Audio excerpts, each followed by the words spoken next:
Mexican authorities announced the extension of border closure with the United States following a steady increase in COVID-19 cases in both countries. Some European countries face new outbreaks of coronavirus infections. Moroccan authorities have reimposed lockdown restrictions in the city of Tangier following a recent spike in confirmed COVID-19 cases. From the headquarters of Telesur English in Havana, Cuba, this is From the South. I'm Laura Palmero. This Friday, Mexican authorities have announced the extension of border closure with the United States following a steady increase in COVID-19 cases in both countries. Mexican authorities noted that the suspension of non-essential travel to U.S. will be maintained until September, while also acknowledging that the decision implies an important economic impact. Mexican health authorities have reported over 7,300 new COVID-19 cases in the last 24 hours, taking total number to more than 500,000 since the outbreak of the pandemic in the country. Brazilian police continues with its hostile position against farmers of the landless movement in Minas Gerais state. Minas Gerais police forces remain deployed in the Quilombo Grande camp for the third consecutive day to force the eviction of around 450 families. The farmers denounced the extreme violence of the security forces that on Wednesday burned the camp premises. Despite this, the farmers' contingent has reiterated that they will resist the aggressions of the police officers to protect the land that they have worked on for at least 22 years. Argentinian Senate has signed a law on debt payment extension plan aimed at boosting the country's economic recovery by providing tax and customs debt payments facilities. The plan seeks to regularize debts exceeding $500,000 million and establishes payment flexibilities for those that pay on time. The director of the Argentinian Federal Administration of Public Revenues, Mercedes Marcó del Pont, noted that the move is a key step to relaunch a post-COVID-19 economic recovery, while also highlighting the comprehensive approach of the plan by including all productive sectors.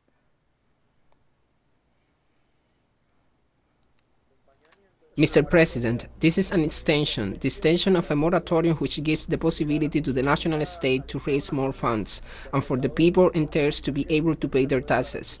These are fundamental values for a country that we received in December last year and is based on the economic situation of a country under a pandemic. Therefore, our country requests the support for this extension, which will be very beneficial for companies and citizens, benefiting everybody, and it will give some relief to the state financial reserves. For the taxpayers, it will mean that they can catch up with payments, all due to this extension that has many advantages. Mapuche religious leader Mashi Celestino Córdoba announced on Friday that he would conduct a dry hunger strike within 24 hours if the Chilean government does not address the demands voiced by Mapuche political prisoners. The announcement came after the Chilean Supreme Court rejected a writ of protection presented by Celestino, who requested a commutation of his prison penalty for home arrest, taking into account the International Labour Organization 169 Convention on Indigenous and Tribal People. Córdoba has been on hunger strike for 102 days, and he has been currently admitted at the new Imperial Intercultural Hospital in the Bolivian Araucanía region.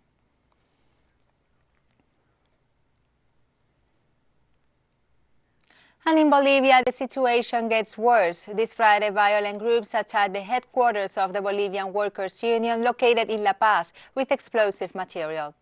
According to preliminary reports, 2 explosions occurred. It seems there were used Molotov bombs and also dynamite. The information is unclear because it was also known that the attack was against the headquarters of the women's farmers, Bartolina Sisa, located next to the Union building. There are videos all over social media showing a supposed group of offenders, but no police or union organism has confirmed it.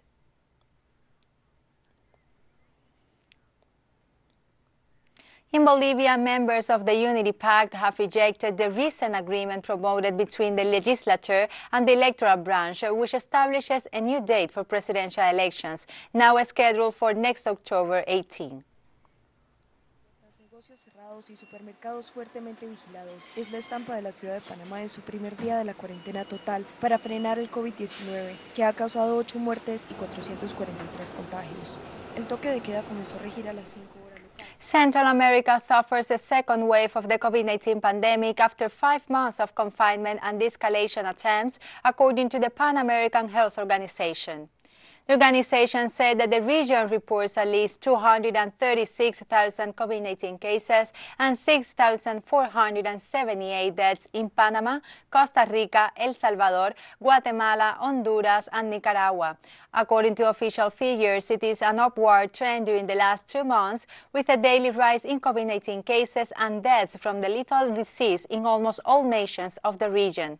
The Pan American World Health Organization detailed that the fatality rate ranges from 1% in Costa Rica, one of the lowest in the continent, to 3.8% in Guatemala, the country with the highest death toll in Central America. In Jamaica, the 4 political parties that will take part in the September 3rd general elections have agreed to a code of conduct that regulates their campaigns. Jamaicans will go to the polls to elect their next government in 3 weeks. The agreement among the parties was reached during a meeting involving the political ombudsman Donna Pershman-Brown and representatives of the official Jamaica Labour Party, the opposition People's National Party and newcomers, the United Independent Congress and the Jamaican Progressive Party. The agreement takes the ongoing COVID-19 pandemic into consideration. The Office of the Political Ombudsman said in a statement that the parties agree on a code of conduct for mitigating health-related risks to voters. I will be right back after this short break, so don't go away.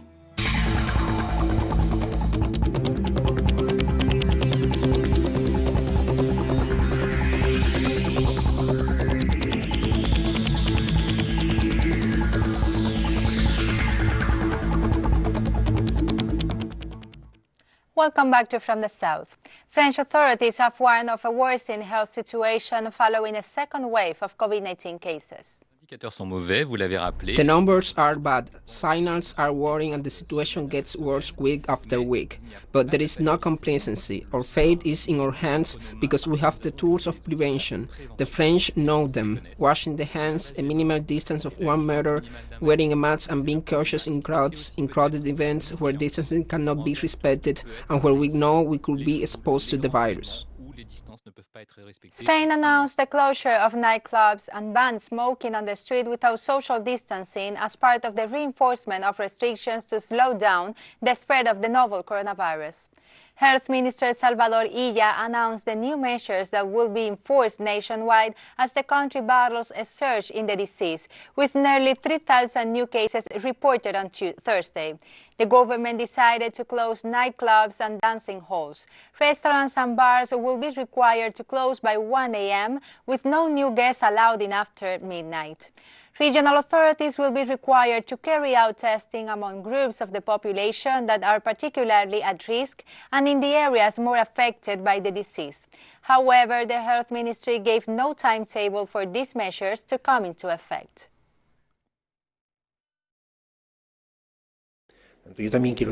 I also want to make it clear that what we are going through now is not what it was in March or April. In terms of pressure on the hospitals, the situation is totally different.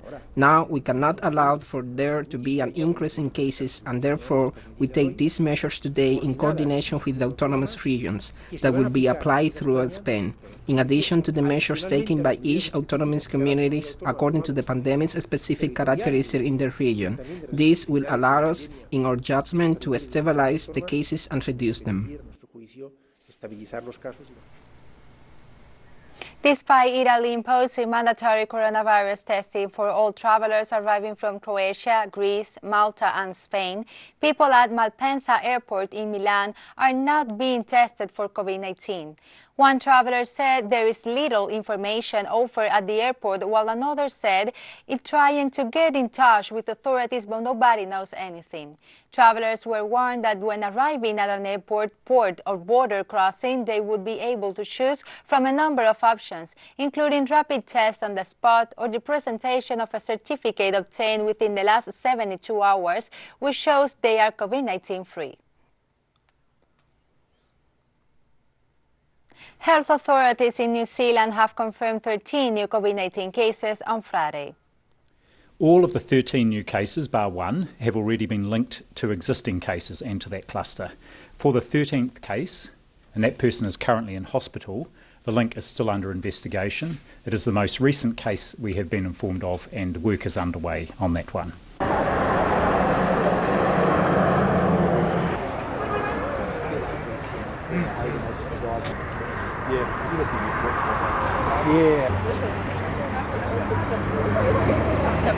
We're now asking that all positive cases and, where relevant, their family members or household members transfer to the Quarantine Auckland facility in Auckland for those Auckland-based cases. This is so we can greatly reduce the risk of transmission, especially within households, and any inadvertent transmission into the community. And New Zealand's Prime Minister Jacinda Ardern has announced the extension of lockdown restrictions for another 12 days. Keeping with our precautionary approach and New Zealand's philosophy of going hard and going early, today Cabinet has agreed to maintain our current settings for an additional 12 days, bringing us to a full 2 weeks in total. Our current expectation is that by this time, the perimeter of the cluster will be identified, will be isolated, and we can move to level 2 in Auckland with confidence. British holidaymakers face a scramble to get home on Friday after the government said it will reimpose a 14-day quarantine for travelers from France and the Netherlands, prompting Paris to quickly announce a reciprocal measure. The UK government said the chance will kick in at 4 a.m. on Saturday, likely sparking a mass exodus among the estimated 160,000 British holidaymakers currently in France after a rise in coronavirus cases there. On Thursday, France recorded 2,669 new coronavirus infections, its highest daily number since May. For months, Britain had no quarantine measures, but in June imposed a blanket self-isolation requirement on all people arriving.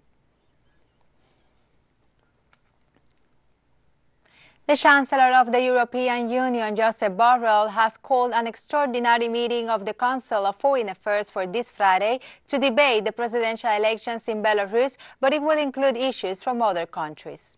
The situation in Belarus after the presidential elections last Sunday, with the re-election of Alexander Lukashenko that has generated protests in the country.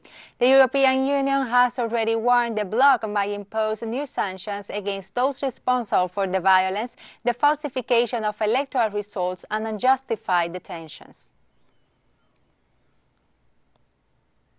Southwest China's Shanxi municipality is suffering another flood which is forming in the surrounds of Yangtze River. The Shanxi section of the Yangtze has been impacted by the bad weather, and local authorities are evacuating people living on the two banks of the river.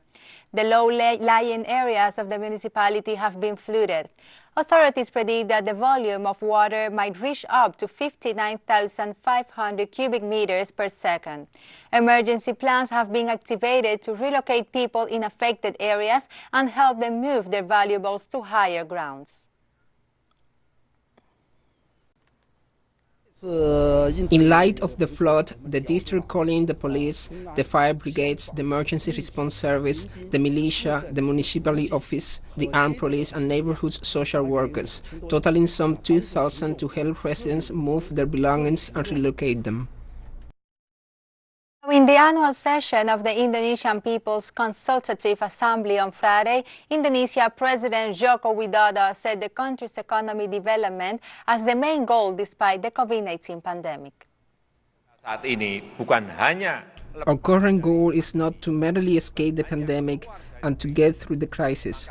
We are taking measures to make a big leap by making the most of the momentum of the ongoing crisis. We must make the most of this moment of crisis. We must simultaneously and currently seize the moment. We must make Indonesia a country that is on a par with other countries. We must make our country the advanced Indonesia that we aspire to be. We have more news coming up after this final short break, so stay with us. Welcome back to From the South. Moroccan authorities have reimposed lockdown restrictions in the city of Tangier following a recent spike in confirmed COVID-19 cases. Moroccan authorities have imposed restrictions to and from another 8 Moroccan cities and closed some neighborhoods in Tangier. Meanwhile, the borders have been reopened only to Moroccan residents returning from abroad, while a mandatory quarantine must be made by those entering the country. Moroccan health authorities have reported over 37,000 COVID-19 cases and a death toll of 584 since the outbreak of the pandemic.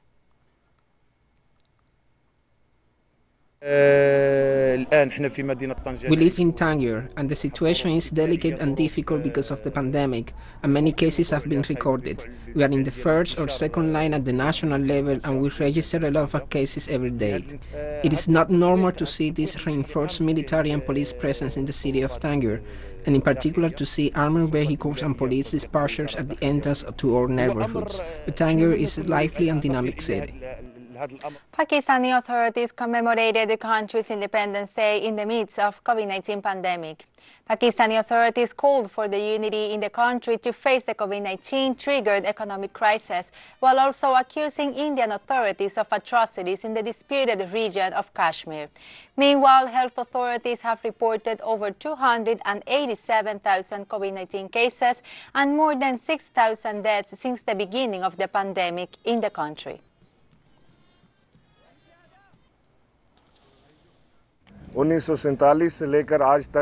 Since partition, India continues atrocities in Indian-occupied Kashmir, but the world could not do any act to stop India. We ask the world to come and see the atrocities against the oppressed community of Kashmiri people. We pray to God that Kashmir should be free land as soon as possible. Our country's economic situation amid the COVID-19 pandemic has played a catalyst in the time of worse economic condition. The price inflation has reached high levels, and the nation should be united and play its role against inflation. Iranian Foreign Minister Mohammad Javad Zarif has condemned the peace treaty between the United Arab Emirates and Israel, while highlighting the U.S. administration does not understand the region. Iranian authorities have described the peace treaty as a strategic insanity, while joining a group of countries of leaders that reject the establishment of diplomatic links between the United Arab Emirates and Israel. Iranian Foreign Minister noted that oppressors, the Palestinians, and those who fight for freedom will never forgive this move, while also alerting of a dangerous and counterproductive effect.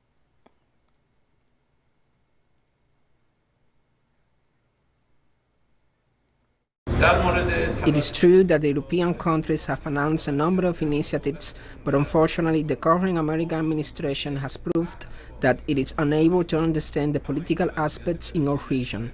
They, the Americans, do not understand the reality of the Palestinian situation in occupied Palestine, and they believe that through the fabricated pledged United Arab Emirates and Israel agreement that they did unfortunately yesterday, they can determine the fate of Palestine.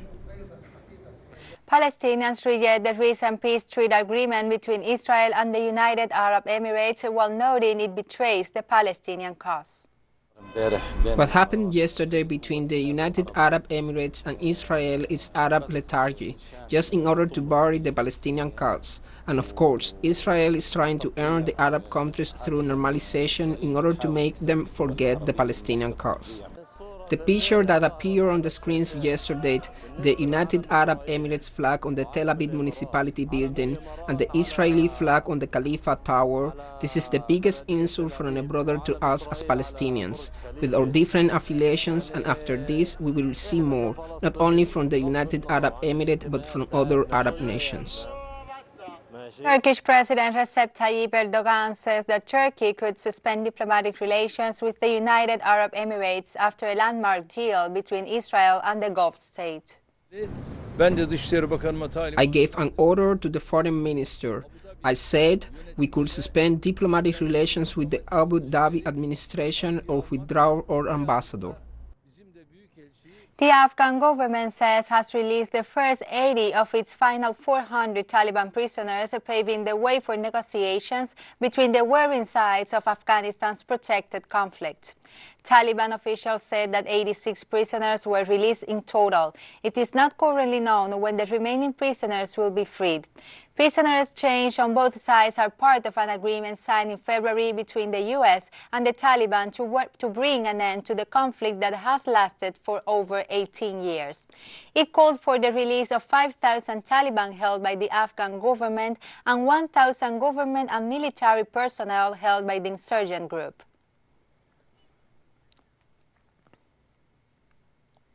French Armed Forces Minister Florence Parly met with the Lebanese President Michel Aoun at Babda Presidential Palace on Friday.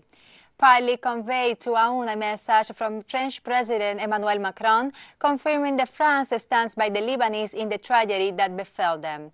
Parly stated that the country has provided a lot of assistance and will provide more, especially equipment to clear the debris and help with relief work and surveying damage. France is for all intents on the side of Lebanon. It has always been, and now more than ever after this tragedy that has caused a lot of victims and a lot of people injured, and that has left a lot of citizens in dismay. Angolan Supreme Court has ruled on Friday a 5-year jail sentence to former chairman of Angola's Sovereign Wealth Fund, José Filomeno dos Santos, for fraud and pending influence crimes. Filomeno dos Santos is one of the sons of Angola's former president, José Eduardo dos Santos, and he was appointed as head of FSDEA in 2012. Dos Santos Jr. was charged with stealing $500 million from the fund while transferring it to a Swiss bank account. Meanwhile, 3 other co-defendants, including the former governor of the National Bank of Angola, were sentenced to between 4 and 6 years for also fraud, influence peddling, and embezzlement. Dos Santos Jr. is the first member of the former presidential family to be prosecuted as part of an anti-corruption campaign led by the current Angolan president, João Lourenço.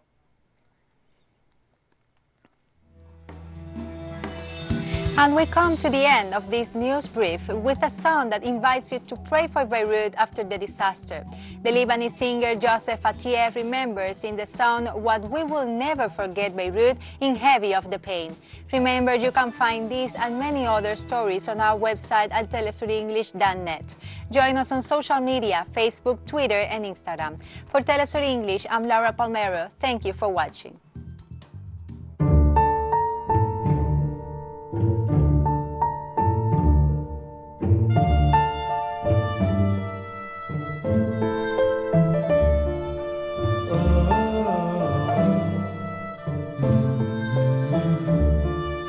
صلوا لبيروت للي كانت ما تفارقها الضحكة تهدمت البيوت وشفت بعيني اليوم بيروت عم تبكي صلوا لبيروت للي كانت ما تفارقها الضحكة تهدمت البيوت وشفت بعيني اليوم بيروت عم تبكي